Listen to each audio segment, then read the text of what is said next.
Hello traders, നമ്മുടെ പുതിയൊരു വീഡിയോയിലേക്ക് എല്ലാവർക്കും സ്വാഗതം.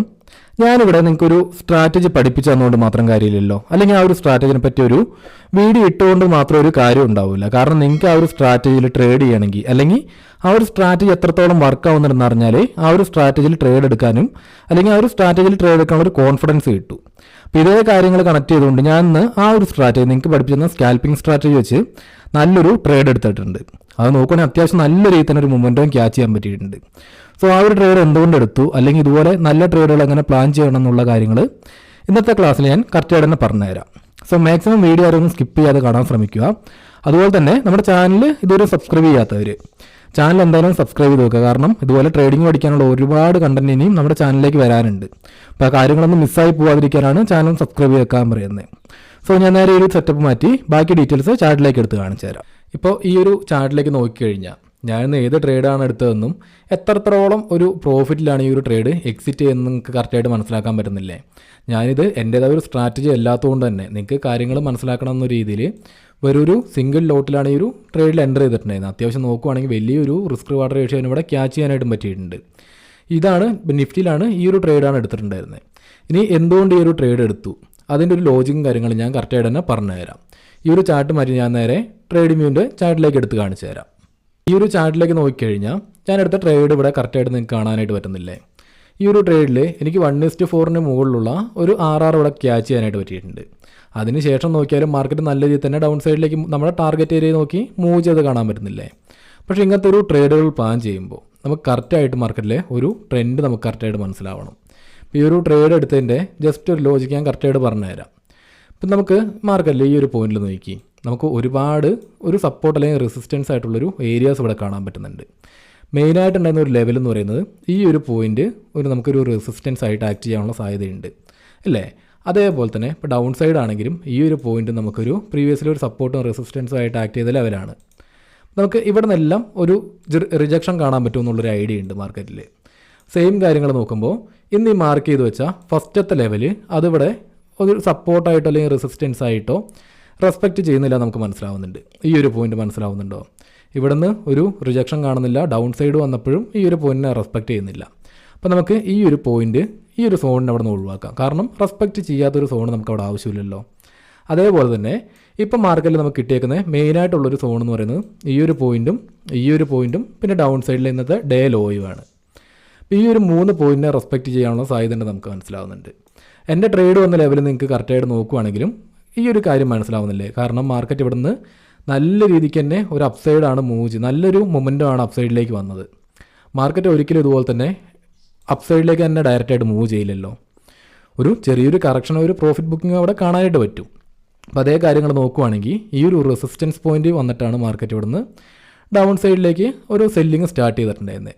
നമ്മുടെ ഇവിടെ ഉണ്ടായിരുന്ന ഈ ഒരു സോണിനെ ബ്രേക്ക് ചെയ്തതും ഈ ഒരു പോയിന്റിൽ നിന്ന് വന്ന ഒരു സെല്ലിങ് കാരണം തന്നെയാണ്. അപ്പോൾ ഈ ഒരു പോയിന്റ് നമുക്ക് ഇവിടെ നിന്ന് ഒഴിവാക്കാനും പറ്റി. അതുപോലെ തന്നെ നമുക്ക് ഈ ഒരു ട്രേഡിലേക്ക് എൻ്റർ ചെയ്യാനുള്ളൊരു റീസണും കിട്ടി. കാരണം ഈ ഒരു പോയിന്റിനെ ഇവിടെ നിന്ന് റെസ്പെക്റ്റ് ചെയ്യുന്നുണ്ട്. അതിനുശേഷം നല്ലൊരു സെല്ലിംഗ് മൂവ്മെൻറ്റാണ് ഡൗൺ സൈഡ് വന്നത്. അപ്പ് സൈഡിലേക്ക് പോയപ്പോൾ മൂവ്മെൻറ്റ് എങ്ങനെയാണ് ഉണ്ടായിരുന്നത്, അതേപോലെ തന്നെ ഇവിടെ നിന്ന് ഒരു ലിക്വിഡിറ്റി ക്രിയേഷനും ഒരു പ്രോഫിറ്റ് ബുക്കിംഗ് കാര്യങ്ങളെല്ലാം കഴിഞ്ഞ് നല്ല രീതിക്ക് തന്നെ ഒരു സെല്ലിംഗാണ് ഡൗൺ സൈഡും വന്നത്. അപ്പോൾ നമുക്ക് ഈ ഒരു പോയിന്റിൽ നിന്ന് ഒരു എൻട്രി എടുക്കാനുള്ളൊരു മെയിൻ ഒരു റീസൺ കിട്ടിയിട്ടുണ്ട്. കാരണം അതുവരെ അപ്പ് സൈഡിൽ പോയ മാർക്കറ്റ് ആ ഒരു പോയിന്റിൽ നിന്ന് റിജക്ഷൻ കിട്ടി പിന്നെ ഡൗൺ സൈഡിലേക്ക് മൂവ് ചെയ്യാനായിട്ട് നോക്കുന്നുണ്ട്. അപ്പോൾ നമുക്ക് അവിടെ നല്ലൊരു എൻട്രി പ്ലാൻ ചെയ്യാനായിട്ട് പറ്റില്ലേ. കാര്യങ്ങൾ മനസ്സിലാവുന്നുണ്ടോ? ഒരു സപ്ലൈ സോണിൽ പോയിട്ട് മാർക്കറ്റ് റിജക്റ്റ് ചെയ്ത് ഡൗൺ സൈഡിലേക്ക് വരുമ്പോൾ നമുക്ക് അവിടെ നല്ലൊരു എൻട്രി പ്ലാൻ ചെയ്യാൻ പറ്റും. പക്ഷെ അവിടെ ഡയറക്റ്റായിട്ട് എൻട്രി എടുക്കാൻ പറ്റില്ല. അപ്പോൾ ഈ ഒരു സ്ട്രാറ്റജി പഠിച്ചപ്പോൾ തന്നെ നമുക്ക് ആ ഒരു രീതി കണക്ട് ചെയ്തിട്ട് നല്ല ട്രേഡ് പ്ലാൻ ചെയ്യാൻ പറ്റില്ലേ. സെയിം കാര്യം തന്നെയാണ് മാർക്കറ്റ് ഇവിടെ നിന്ന് അപ്പ് സൈഡിലേക്ക് പോയപ്പോൾ ഇവിടെ നിന്നെല്ലാം ബ്രേക്ക് ചെയ്തപ്പോൾ അപ്പ് സൈഡിലേക്കുള്ള ട്രേഡ് നമുക്ക് പ്ലാൻ ചെയ്യേണ്ട ആവശ്യമില്ല. കാരണം അത് ഡയറക്റ്റായിട്ടുള്ള സപ്ലൈ സോണെന്ന് നമുക്ക് മനസ്സിലാവുന്നുണ്ടല്ലോ. അപ്പോൾ ഇന്നത്തെ മാർക്കറ്റിൽ ആദ്യം ഞാനൊരു കാര്യം കാണിച്ചു തരാം. ഇന്നത്തെ മാർക്കറ്റിൽ നോക്കുകയാണെങ്കിൽ ഈ ഒരു പോയിന്റിൽ നമ്മൾ പറഞ്ഞ അതേ സ്ട്രാറ്റജി നല്ല ട്രേഡ് ഉണ്ട്. ഈ ഒരു പോയിന്റിൽ നോക്കിയാലും നല്ല രീതിക്ക് തന്നെ ആ ട്രേഡ് ഇവിടെ വർക്കായത് കാണാൻ പറ്റുന്നില്ലേ. ഇവിടെ നിന്ന് എന്തുകൊണ്ട് അവോയ്ഡ് ചെയ്യണം എന്നുള്ള കാര്യമാണ് ഞാൻ പറയുന്നത്. കാരണം ഇതൊരു സപ്ലൈ സോണാണ് തൊട്ടടുത്ത് തന്നെ. അപ്പോൾ ഇവിടെ പോയിട്ടൊരു ബൈ എൻട്രി എടുത്താലും അത് വർക്കാവാനുള്ള സാധ്യത കുറവായിരിക്കും.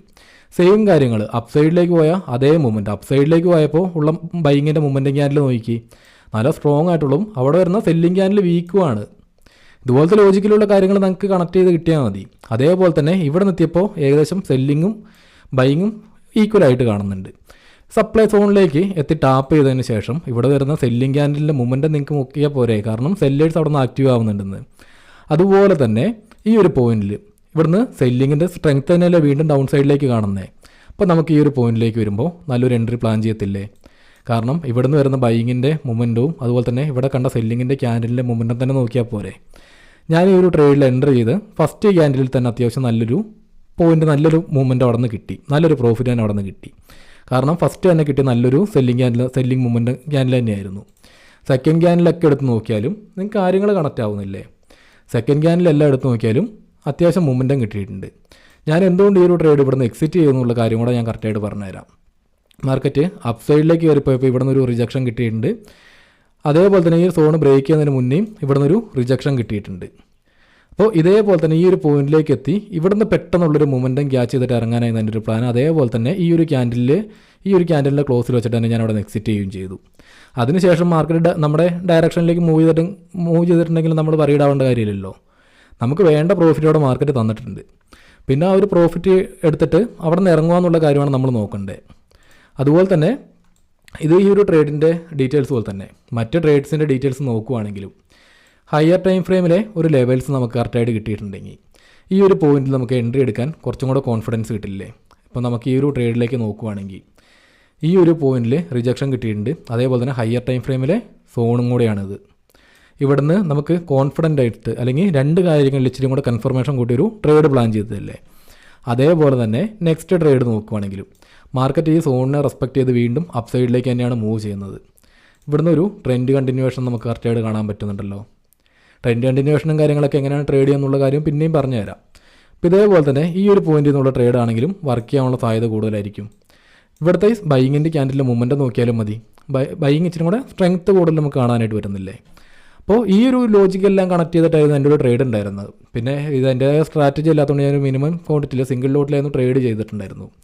ഈ ഒറ്റൊരു കാര്യം നോക്കിയാൽ നിങ്ങൾക്ക് ഡെയിലി മാർക്കറ്റിൽ നല്ല രീതിക്ക് തന്നെ ട്രേഡുകൾ കിട്ടും. അപ്പോൾ അതിൽ നല്ല റിസ്ക് റിവാർഡ് ക്യാച്ച് ചെയ്യണമെങ്കിൽ കുറച്ച് ലോജിക്കലുള്ള കുറച്ച് ഐഡിയാസ് നിങ്ങൾ ഇനിയും പഠിക്കാനുണ്ട്. ബാക്കിയുള്ള എല്ലാ ഡീറ്റെയിൽസും നമുക്ക് മുന്നോട്ട് വരുമ്പോൾ ഡീറ്റെയിൽ ആയിട്ട് തന്നെ പഠിക്കാം. സോ ഇന്നത്തെ വീഡിയോയിൽ ഇത്രയേ ഉള്ളൂ. അപ്പോൾ വീഡിയോ യൂസ്ഫുൾ ആയിട്ടുണ്ടെങ്കിൽ മസ്റ്റായിട്ടും വീഡിയോക്ക് ഒന്ന് ലൈക്ക് ചെയ്യാൻ, അതുപോലെ തന്നെ ചാനൽ സബ്സ്ക്രൈബ് ചെയ്യാത്തവർ തീർച്ചയായിട്ടും ചെയ്യാനും കൂടെ ശ്രമിക്കുക. നമുക്ക് അടുത്തൊരു വീഡിയോ ആയിട്ട് വീണ്ടും കാണാം.